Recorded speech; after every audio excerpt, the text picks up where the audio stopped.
नमस्कार दोस्तों, आइए हम टिश्यू के चैप्टर को आगे बढ़ाते हैं और आगे की क्लास को अच्छा से समझते हैं। इसके पहले टिश्यू का 2 क्लास हो चुका था। टिश्यू जिसको हम हिंदी में ऊतक कहेंगे, थोड़ा सा रिवीजन कर लेते हैं, उसके बाद आगे बढ़ते हैं। देखिए, टिश्यू ऊतक के 2 प्रकार हमको पढ़ना है, पादप ऊतक और जंतु ऊतक। इसको इंग्लिश में प्लांट टिश्यू और इंग्लिश में जंतु ऊतक को एनिमल टिश्यू कहेंगे। अब प्लांट टिश्यू में 2 प्रकार आएंगे, मेरिस्मेटिक टिश्यू और परमानेंट टिश्यू। इसको हिंदी में विभज्य ऊतक कहेंगे और हिंदी में इसको अस्थायी ऊतक कहेंगे। फिर विभज्य ऊतक 3 प्रकार के होते हैं। ये सब सारा चीज़ पढ़ा दिया गया है क्लास में। इसके पहले ऊतक का 2 क्लास हो गया। आज हम जाइलम एंड फ्लोएम के टाइप्स एंड इसका कार्य पढ़ेंगे। यह स्ट्रक्चर हम समझने के लिए बना दिए हैं क्योंकि ये डिटेल स्ट्रक्चर है दोस्तों। इससे आरआरबी, जेई और एलपी, ग्रुप डी, एनटीपीसी और कोई भी कम्पिटिटिव एग्ज़ाम हो तो उसमें इस तरह का स्ट्रक्चर देके 3 नाम दे देगा और एक अलग दे देगा कौन विभज्य ऊतक का प्रकार नहीं है, या अस्थायी ऊतक का भी इसी तरह दे देगा, सरल अस्थायी ऊतक का कौन सा टाइप नहीं है। खैर, ये हम क्वेश्चन में देखेंगे। अभी हम देखते हैं विभज्य ऊतक के 3 प्रकार। शिरस्थ विभज्य ऊतक, अंतर्वृष्ट इसमें छुटा हुआ है, अंतर्वृष्ट विभज्य ऊतक, पार्श्व विभज्य ऊतक। अब आएंगे अस्थायी ऊतक का भी 2 प्रकार होते हैं, सरल अस्थायी ऊतक, जटिल अस्थायी ऊतक। सरल का भी इसको इंग्लिश में कहेंगे सिंपल परमानेंट टिश्यू, इसको इंग्लिश में कहेंगे कॉम्प्लेक्स परमानेंट टिश्यू।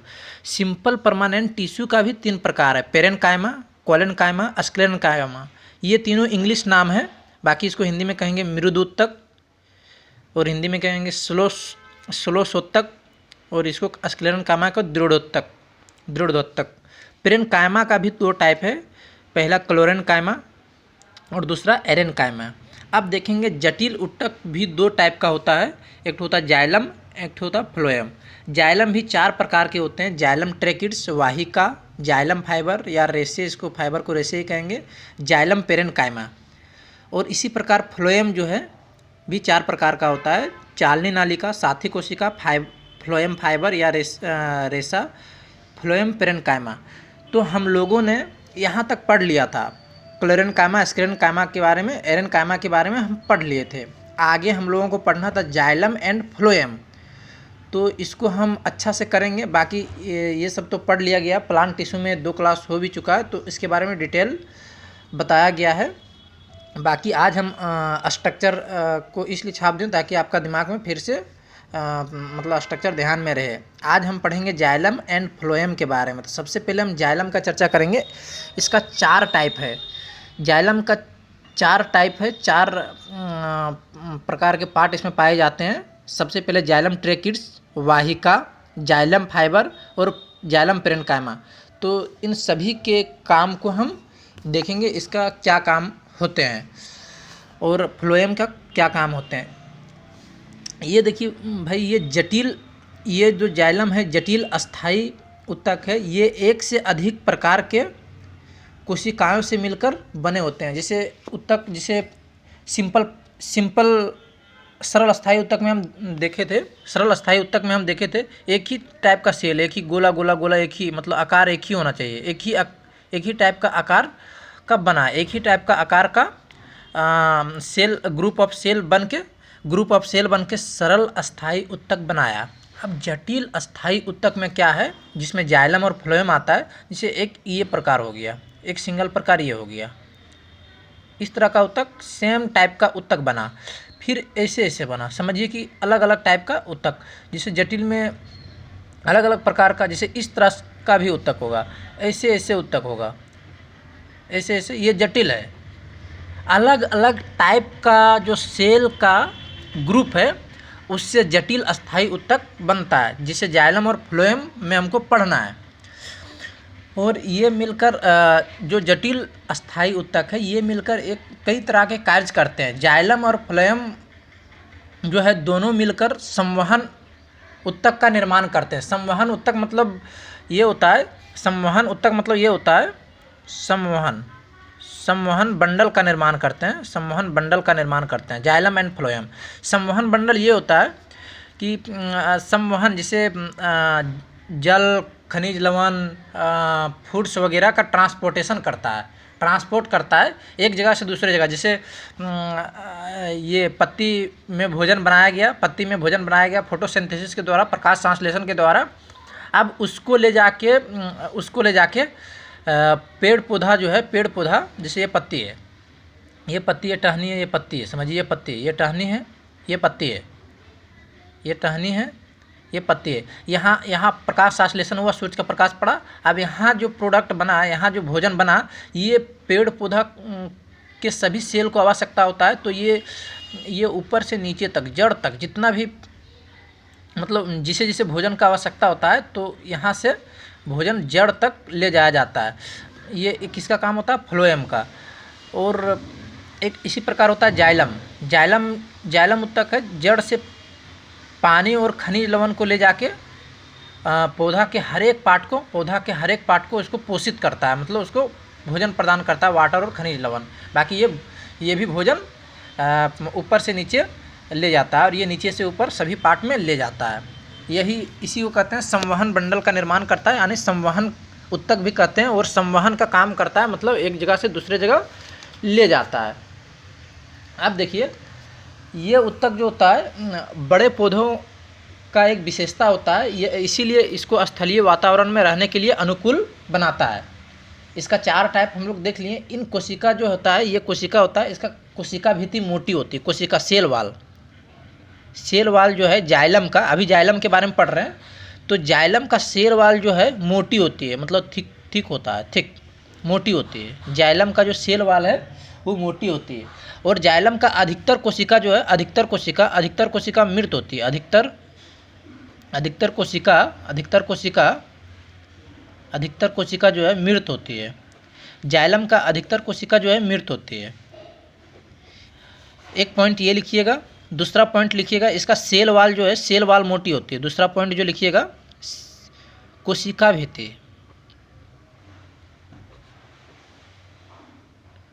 भित्ति मोटी होती है।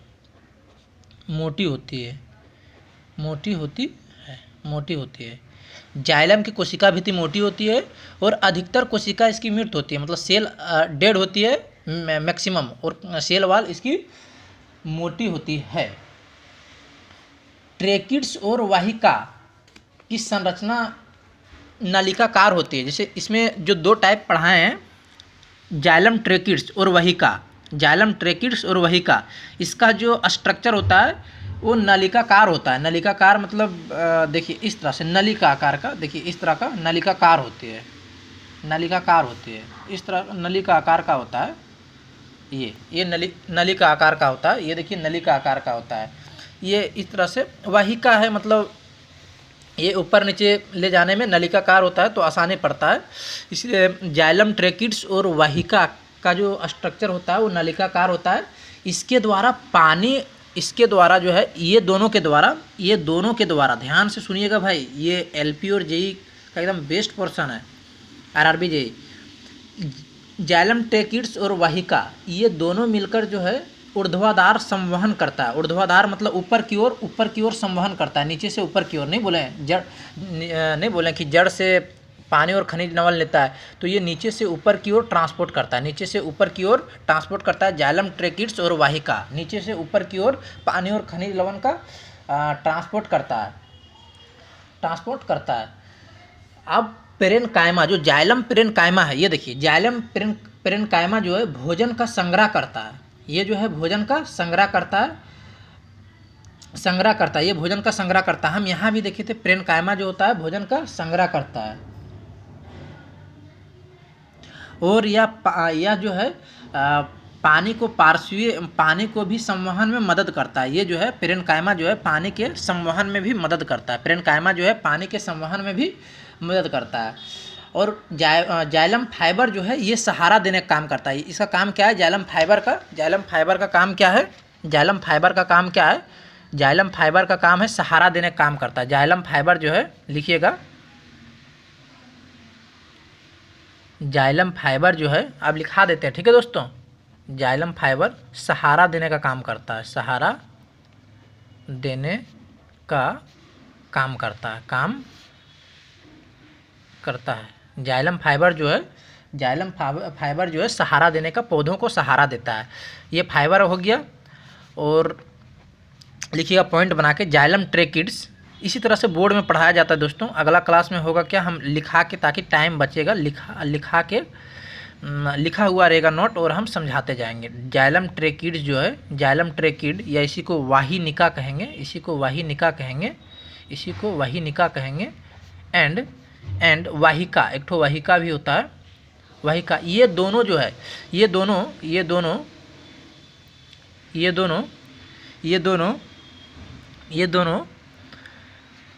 पानी, खनिज लवण एंड पानी, खनिज लवण एंड पानी को ऊर्ध्वाधर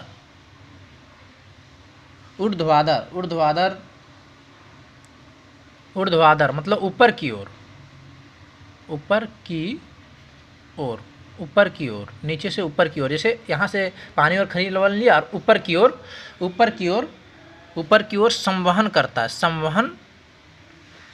करता है, ऊपर की ओर संवहन करता है। तो ये दोनों का फाइबर जो, जाइलम फाइबर जो है सहारा देने काम करता है पेड़ पौधों को। जाइलम ट्रेकिड्स और वाहिका, ये दोनों खनिज लवण एंड पानी को ऊर्ध्वाधर, पेड़ की ऊपर की ओर संवहन करता है। और एक ठो और बच गया है, इसका नाम है जाइलम पेरेन्काइमा। ये देखिए जाइलम पेरेन्काइमा, ये जाइलम पेरेन्काइमा जो है, पेरेन्काइमा के बारे में हम लोग पहले भी पढ़े हैं कि भोजन का भंडारण करता है। तो जाइलम पेरेन्काइमा जो है, जाइलम पेरेन्काइमा भोजन का संग्रह करता है, भोजन का संग्रह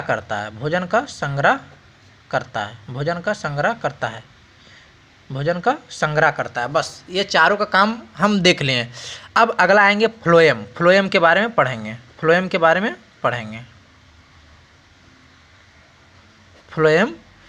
पढ़ेंगे। इसका भी 4 पार्ट है, और चारों के बारे में हम अच्छा से पढ़ेंगे, ठीक है। तो जो चालनी नालिका होता है, छिद्रित भित्ति वाली नालिकाकार कोशिका होता है। चालनी नालिका जो होता है, चालनी नालिका,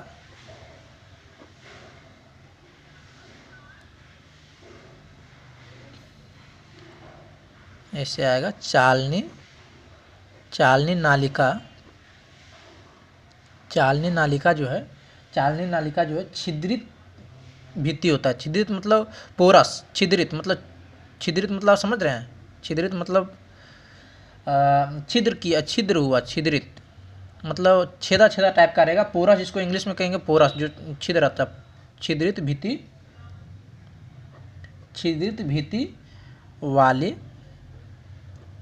एंड नालिकाकार कोशिका होती है। एंड नालिकाकार कोशिका होती है, ठीक है, कोशिका होती है, ठीक है भाई।